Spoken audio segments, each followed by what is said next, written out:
Buong akala ni Katrina ay tuluyan ng nabura sa puso niya si Kaiden matapos nilang di magkita ng 7 taon. Hindi man naging madali para sa kanya ang pagsusumikap na kalimutan ang kanyang first love. Walang pagsidla ng kaligayahan niya nang maging magkaibigan sila. Sa isip ni Katrina, baka dininig ng langit ang matagal na niyang ipinapanalangin na makita na ni Kaiden kung sino talaga siya, na hindi na siya yung spoiled at irresponsableng brat noon. Mabait na ito sa kanya, kabaligtaran noon.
Kaya bumalik na ang very professional niyang ugali. Mapaharap mula sa pagkakatalikod ng lalaki. Nakapamulsa ito at wala siyang mabasang emosyon sa mukha nito. So he is still the same Kaiden I know na hindi kinakitaan ng emosyon. Naisip kagad niya. What brought you here, Miss Morris? He directly asked in a voice full of authority. Noon pa may hindi na talaga ito marunong magpaligoy-ligoy. Bagay nga rito ang napiling karera. Akala ni Katrina ay napaghandaan na niyang pagkikita nilang iyon ni Kaiden. Pero bakit tila napako siya sa kinatatayuan at tila hindi makagalaw? Pakaramdam niya ay parang tumigil ang inog ng mundo at parang sila lamang dalawang tao sa paligid. At tila kay sikip ng pakaramdam niya gayong hindi naman gahibla ang pagitan nila. Ngayon pa may nagawa pa rin pag-aralan ng dalaga ang kabuuan ng kaharap. Sa paningin niya ay mas lalong naging katakam-takam ang itsura ni Kaiden. He grew into a very respectable, gorgeous man mixed with an air of authority. Mukhang tama ang superior niya sa sinabi nito nang nagdaang araw. Mapalunok pa siya ng mahagip ang malapad na dibdib nito at ang mga brasong tila kay lalakas pero kay sa sarap namang yumakap at gawing unin sa paghiga. At tulad ng kabataan niya, tila na blanco ang utak niya pagkakita niya. Well, like what you've seen, Miss Morris, that was the sarcasm in his voice when he spoke. Ang mga katagang iyon ang nagpabalik sa kanya sa related. I came here for an interview, Attorney Lazarus. Didn't your secretary told you otherwise? I made my intention clear yesterday when I asked her for an appointment. She said with equal composure. Hindi niya hahayaang mapahiya ang sarili sa harap ng binata. She did, he answered. What is that interview all about? It's about the latest murder case you are handling right now. Saglit nitong pinag-aralan ng mukha niya na tila ba may binabasa ito. You knew well already, Miss Morris, don't you? Have you forgotten that I'm a private person? I hate publicity. Worse. For my valued clients, media will just make the worst out in this case and I don't have the heart to put my client's security at stake. But, no more buts please. You can leave now. He dismissed her. Napatiimbagang ang dalaga sa hayagang dismissal na iyon. Nagsimula nang uminit ang ulo niya at gusto niyang magprotesta. Para ano pang tinugo ni Kaiden ang paghingi niya, considering that she was tense as well as excited to meet him a while ago. Pero mayon Sa ganito lang mauuwi ang lahat. Oh, come on, Katrina. Akala ko ba you're already outgrowing that behavior? You are still the same Katrina and Morris, I know. Lahat ng gusto ay kailangang mapa sa kanya. Napapikit na lang siya para pigilin ang sariling sagutin pa ang binata. Ang haba lang ang diskusyon nila kung papatulan ito. She really never expected it. She was thinking positively that Kaidan would be very cooperative. Pero mukhang pahihirapan lang siya ito. I have to go. Thank you for your time, Attorney Lazarus, and have a nice day. Aniya, gaya noong kabataan nila, ay pinagbigyan niya ang binata. Sa mga pagkakataong nagkakaroon sila ng diskusyon at di pagkakaunawaan. Kagad na siyang lumabas ng opisina ito. Disappointed siya sa kinalabasan ng kanilang meeting. Naiinis siyang di niya maintindihan pero wala naman siyang magawa. She felt cheated. Kung lumingon lang siya ay nakita niya sana ang mischievous smile na naglalaro sa mga labi ni Kaidan. O ba't sambako lang mukha mo? Salubong sa kanya ng best friend niyang si Tina na kasama rin niya sa trabaho. Damn him, Tina. She cursed. Him? You mean Kaidan? Who else? She exasperately said. He is making it hard for me, Tina. Biruin mong pinapunta lang kami ng lalaki niyo sa opisina yun eh. Nakawala kaming napala. Sinayang lang niya ang panahon namin. Kung di lang talaga kailangan ko ang mga payag niya. Sa interview, hindi na talaga ako nagpunta roon. I could have sent someone to do the job for me to avoid that man. Ang halos di humihingang kwento niya. Napangiti ito. Oh boy, so he is still the same Kaidan we know, yung tipong playing hard to get at masaya kapag magkasalungat kayo ng opinyon at nag-aaway. Marahas na buntong hiningang pinawala niya. Kung bakit kasi sa akin pa ibinigay ang kasong to? Pwede namang ikaw na ang gumawa nito, diba? Desperadang saan niya. Hey, that's your forte, my friend. Alam na Mr. Starb, bothered and distracted now which was unlikely to her. Never in her 7 years in the broadcast industry na na-distract siya ng ganon. Kung tutuusin batikan na siya sa larangang pinili niya. Bakit kailangan pa nating magkita ulit, Kaidan? Himutok niya. Halos mabali ang hawak niyang ballpen sa higpit ng pagkakahawak niya. Nang wala talaga siyang magawa, nagpasya na siyang umalis. Wala siyang mapapala kung uupo lang siya sa harap ng kanyang laptop, staring at the blank screen. Ni wala siyang maisulat na report. Tina, I have to go. Paalam niya sa kaibigan. Nabalang-abala sa ginagawa. Hawak pa ng isang kamay nito ang news report na iuulat nito mamaya lang. Okay, see you sa bahay mamaya. Anitong di man lang tumingin sa kanya. Kagad niyang tinungo ang parking lot kung saan naroon ang kanyang lumang pickup na siyang gamit niya kapag nagtatrabaho. Komportable kasi siya kapag iyon ang gamit niya, especially when she goes out town. Bring me anywhere, baby. Kausap niya sa sasakyan niyang nasa manibela na siya. Walang tiyak na destination si Katrina. Basta lang siya nag-drive hanggang sa napansin niyang patungong Laguna na pala siya. Hindi niya alintana ang oras at panahon. Kahit paggabi na at umaambon na rin, ay sige pa rin siya sa pagmamaneho. Malayo-layo na rin ang natakbo ng sasakyan niya nang mapansing gumayaw ang panghuling gulong. Bigla niyang tinapakan ng preno para matingnan kung tama ang hinala niya na flat tire siya. Why now? Naisipan niya bago inabot ang flashlight na nakatago sa glove compartment. Hindi na siya nagabalang kunin ang payong na naroon lang katabi ng flashlight. Magiging salagabal lang sa kanya kung magpapayong pa siya. Pagkababae kagad niyang tinignan ang dalawang gulong at tama nga ang hinala niyang flat tire ang isa, yung nasa bandang kanan. Sa inis niya ay nagpapadyak siya. Pag minamalas ka nga naman, aniyang napatingala pa sa langit. It was indeed a bad day for her. Simula sa pagharap nila ni Kaidan hanggang sa flat tire niya, and she had to change the tire in the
hazard light and put on an early warning device to inform motorists that she was working on her car. Pero nang muling bumusina ang driver ng sasakyang nasa likuran na ng pick-up niya, ay inis na binalingan niya ito. Nakahinto na pala iyon. Pagkuha na sumungaw ang ulo ng driver na nakabukas na ng bintana. "You need some help?" he asked. Hindi niya maaaring ipagkamali sa ibang boses na naririnig o baka sa kaiisip ni Rito ay bigla na lang itong nag-aparisyon. Kahit din, paniniyak niya. Bumukas ang pinto sa driver's side at bumabaraw ng binata na nakapayong. "What are you doing here, Katrina?" he asked as he came closer. Nahihimigan niyang may hindi magandang damdamin ang kalakip na tanong na iyon. "Changing my flat tire. What else?" She snorted. Wala siyang balak magpakit dito ngayon, lalo't sariwa pa sa alaala niyang impact ng pagkikita nila kanila. Feel talaga niyang magtaray ngayon. "I'm not done, Miss Morris. Of course I know that you are due." Ang ibig kong sabihin nung ginagawa mo rito sa Laguna ng ganitong oras. "Are you up to something?" he answered back. "Like what?" "Like following me in order to get that desired interview you wanted to just have this afternoon." "Cut the crap, Kaiden. I never came here for that matter." "Ang kapal naman ng mukha mo para mag-assume ng ganyan. Wala na ba akong karapatan para pumunta ng Laguna? At anong sabi mo? Sinusundan kita." "Ha? Ni hindi ko nga alam na pupunta ka pala rito. Isa pa hindi ako manghuhula para malaman ko agad kung saan ang punta mo." "Malay ko ba kung ano ang tinatakbo ng utak mo? You're an investigative reporter and you know how to play your game in order to get the story you wanted." Anito, mahihimigan ang panghusga sa tono nito. "Malapit lang dito ang bahay ko, alam mo ba yan?" "Really?" Exagerada niyang sad. "O di umuwi ka na sa inyo at mo akong bisitin dito. Nilalamig na ako and I want to finish these things here para makauwi na ako." Pagtataray niya bago dinampot ang tools para masimulan ang pagpapalit ng gulong. Nang maramdaman niyang hindi pa rin tuminag si Kaiden, sa kinatatayuan nito ay nilingon niya ulit. "Why don't you just go?" she asked irritated. "You're really determined to do that, aren't you?" "Of course I do. Ano naman ang akala mo sa akin? Pagpapabeauty lang ang alam. In the first place ay hindi ko ibababa tong extra tire ko if I do not know how to change her. Bakit ba ang hybrid mo? Natatawang saan nito? At may gana ka pang tanungin ako ng ganyan. Can't you see you're taking my time? Kanina pa sana ako tapos. Kung hindi ka dumating, you're so inconsiderate, Kaiden. Kita mo nang basang-basa na ako rito. Tapos tatanungin mo ako kung bakit na-high blood ako. My goodness. There was sharpness in her voice. Akalain ba niyang sa bangayan ulit na uwi ang second meeting nila ng binata? Natahimik ito. "I'm sorry, Katrina." Pagkuha na humingi ng paumanhin ito. Hindi na lang ng binata ang kotse sa tapat ng isang bahay na yari sa kahoy, sa wali at kawayan. Walang bakod iyon. "Is this your place?" she asked in amusement. "Yes, this is one of my hideaways." Anitong nakangiti. Tuloy nakita niya ang dating Kaiden na kinabaliwan niya simula nung high school siya. Madalang man yung makitang ngumiti ito nun sa kanya, but she loved it when he did. Pinagbuksan ulit siya nito ng pinto. Hindi naman niya napigil ang sariling pagmasdan ng paligid. May ilaw na nagmumula sa poste ng kuryente, kaya kahit papano ay naaaninag niya ang paligid. "You have a nice place," she commented. "You do love this place?" Naaalala ko tuloy ang bahay ng mga lolo at lola ko from my mother's side sa Bicol. I used to spend summer vacation with them since my childhood years. Recently lang ako ginahol sa oras. My schedule won't let go on vacation. Hindi niya mapigilang magkwento. "Good for you. May probinsya kang pinagbabakasyonan. Nakaka-bored kaya sa city. Kaya nga kinuha ko ang place na to para once in a while makakawala ko sa hassle ng Manila. Isa pa, I want to detach myself from a very busy life in the city and I want to experience a simpler life just like the people in the barrio." Lahat nito. Halika na sa loob para makapagpalit ka na. Iginiya siya ng lalaki papasok sa loob ng bahay nito at kung gaano kapayak ang itsura ng harapan ng tahanan nito, ay ganoon din ang sala na nabungaran niya. Isang sala set lang nangyari sa kawayan ng tanging kasangkapang nakita niya. Wala siyang nakitang TV, DVD player o kahit stereo man lang. Pinanindigan nga ni Kaiden ang sinabi nitong mamuhay ng simple tulad ng mga tao sa baryo. "You live here alone?" "Yes, but every other day, my caretaker comes here to clean the house. Once a week lang ako nagpupunta dito if my schedule permits me. Kaya walang masyadong gagawin dito sa bahay. Anyway, did you have your dinner?" "Not yet. Ang mabuti pa'y maligo ka muna while I prepare our food. Okay lang ba sa'yo ang sinigang na isda?" "Of course, ano man ang akala mo sa akin. Taga-ibang planeta at hindi kumakain ng isda. Hindi ako pihikan sa pagkain." Tumangutang ang lalaki. Naisip tuloy niya na baka nagdududa ito sa kanyang sinabi. Spoiled but liberated rich girl pa naman ang iniwan niyang impression sa binata nung nag-aaral pa siya. People change kay din. People change. Paulit-ulit na sad ng utak niya. Halika na sa banyo. Yaya nito. Sumunod siya rito hanggang sa humantong sila sa pinakadulong bahagi ng kusina nito. Tulad ng sala ay simple lang din ang ayos ng kusina. Pagaman spacious iyon. May nakita siyang gas stove doon at isang katamtamang laking refrigerator. Napakunot na siya. Akala ba niya iwan sa week lang umuwi rito si Kaiden? Mukhang out of place naman yata ang fridge sa bahay na iyon. Nakatira lang dyan sa likod bahay yung caretaker ko at dito sila nag-iimbak ng pagkain sa bahay. Kaya meron ako niyan. Natawa tuloy siya ng lihim dahil parang may ESP ito. At nabasang naisip niya. Here we are, kukuha lang ako ng pamalit mo. May spare body soap at shampoo dyan sa loob, gamitin mo na. Pagbibigay alam nito bago siya iniwan sa tapat ng pinto ng banyo. Hindi nag-aksaya ng panahon ng dalaga.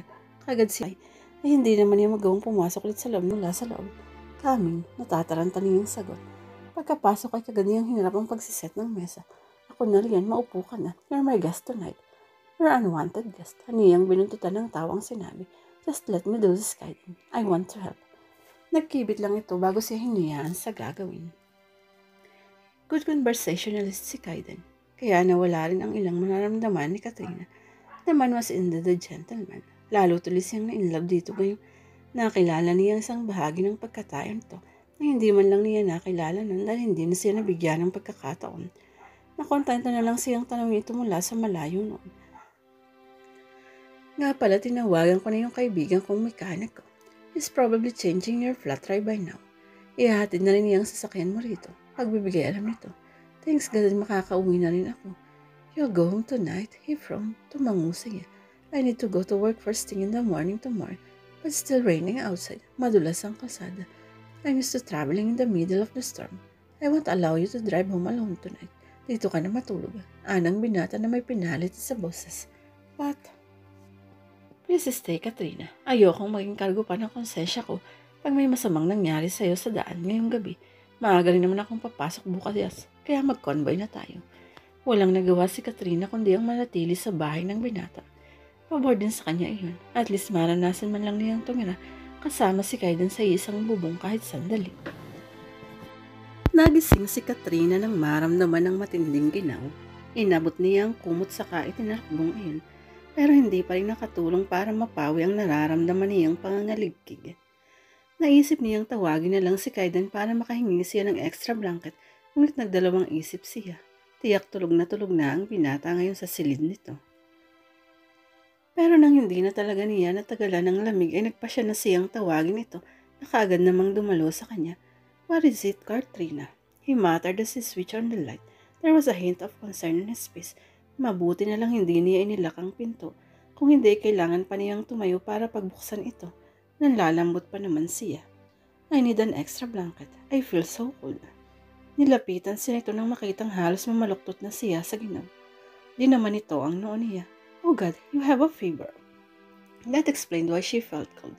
Bilang sandali pa ay nagsimula nang mag-chill si Katrina na halos ikataranta ni Kaiden. Naghalungkat kagad ito ng makakapalang kumot sa cabinet na kahoy na naroon sa gilid na iyon at binalot sa kanya. Ang lamig, ang halos hindi mausal na pangungusap ng dalaga. Just wait for me here, Katrina. I'll get some medicine. Patakbong lumabas ang kwarto ang binata at pagbalik nito ay may dala ng isang pitsil ng tubig at baso. Nagsali nito ng tubig sa baso bago siya inilalayan nito na makaupo. Here, drink this. He popped a tablet of paracetamol into her mouth and assisted her in drinking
mula sa labi nito.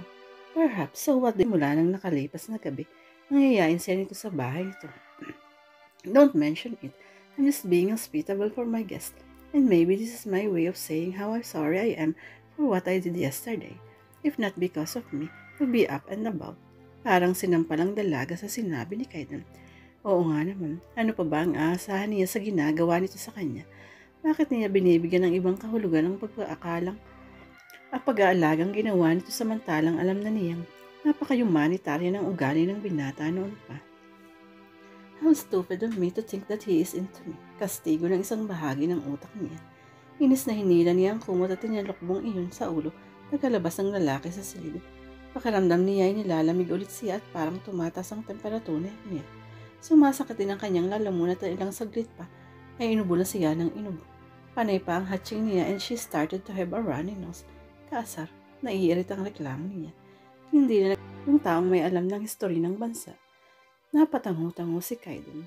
Senyorita, kakain na po. Narinig nilang tawag ni Aling Bebang sa pintuan ng balkonahe. Halika na, di ba gusto mo ng masarap na hapunan? Yaya ni Katrina sa binata. Simpleng lutong bahay ang nadat na nila sa hapag. Yung madali lamang lutuin pero nakamparan si Kaiden sa mga ito. Pagpasensyahan na po talaga ninyo ako, Aling Bebang, pero talagang namiss ko lang ang lutong bahay kaya hindi na po ako nahiyang magpahiwatig kay Katrina na makikikain po ako rito. Ani Kaiden matapos nilang magdasal. Wala naman po yun, Sir Kaiden. Nakakataba nga po ng puso kapag na-appreciate po ang luto ko. Saka mabuti rin yung paminsan-minsan may nagagawi ritong bisita para naman maubos yung mga inihanda kong pagkain. Pag kami-kami lang kasi rito parang mga ibon lang kung kumain itong si Ma'am Katrina at Ma'am Tina kaya maraming natitirang pagkain. Ganun po ba? Ang sarap pala ritong tumira kasi palaging masarap ang pagkain. Siguro mahal na mahal kayo ng asawa nyo kasi ang sarap niyo pong magluto. Eh hindi naman po ako ganun kagaling magluto noon. Tinuruan lang po ako ni Ma'am Katrina kung paano kaya mas gumaling po ako. Talaga po, ikaw palang Master Chef, Katrina, baling nito sa lalaga. At bakit parang hindi ka makapaniwala rin? Hindi naman ako alien para hindi matutunan ng mga gawaing bahay katulad ng pagluluto. Tubo niya. Ay sir, pag nagluto si Ma'am Katrina, ang natikman ninyong pihadong hahanap-hanapin niyo po. At baka dito na nga kayo tumambay palagi sa bahay. Ako'y lang salo ni Aling Bebang. Umayag kaya ang amo niyo, Aling Bebang, na may ibang taong tatambay-tambay rito at makikikain. Makahulasunin ako kasi ang takaw-takaw ko. Bahagyang napahagikik si Katrina. Loko-loko, hindi ako nagbibiryo. Seryoso talaga kung matikman ang luto mo, sabi ng binata. At bakit hindi naman kita boyfriend para ipagluto kita? Kung may pagtataray niya, itinirik pa niya ang dalawang mata. Boyfriend lang bang pwedeng ipagluto? Di ba pwedeng kahit friend lang? Ungot nito. Friends na agad tayo ngayon kasi nalaman mo na ang alien ay pwede palang magluto ng masarap na pagkain. Katrina naman, tila batang maktol nito. Okay para sa ikatatahimik ko. I'll just call you when is the eating session here. Thanks, sa wakas hindi na ako magsasawang kumain sa fine dining restaurant.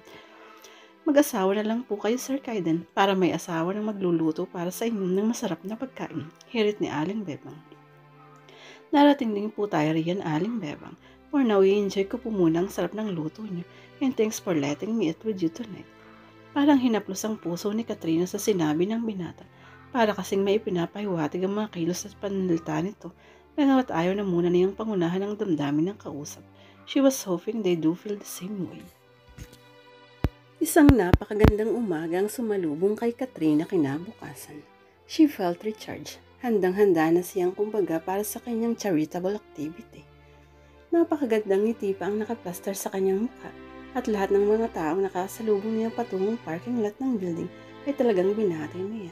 Ang ganda naman ng gising natin ha. Narinig niyang sabi ng isang lalaki nang palapit na siya sa kanyang sasakyan.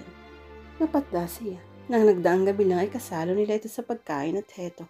Umagang-umaga ay nasa harapan na uli niya ito. In flesh, meaning hindi pa naging.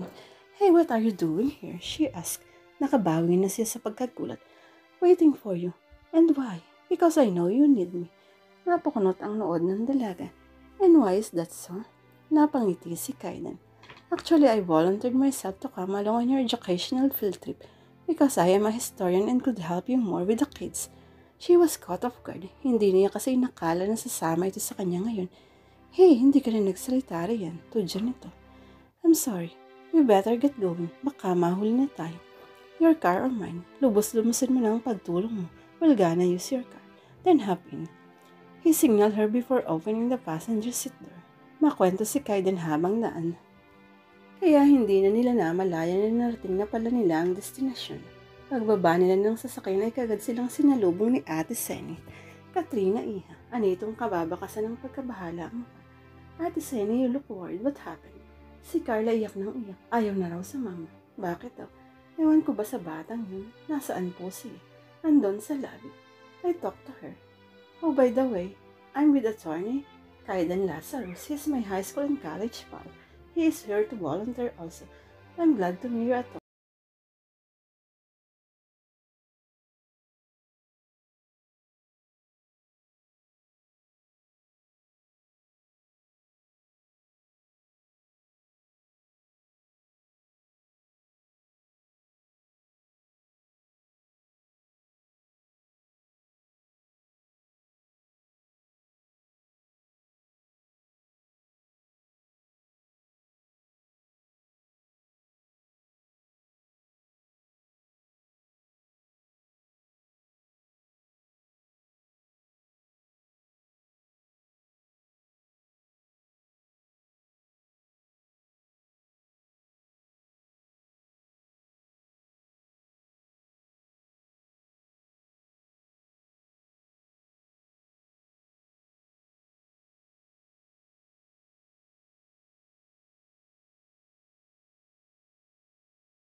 niya kagad ito dahil lang sa pagiging independent, liberated at radical nito.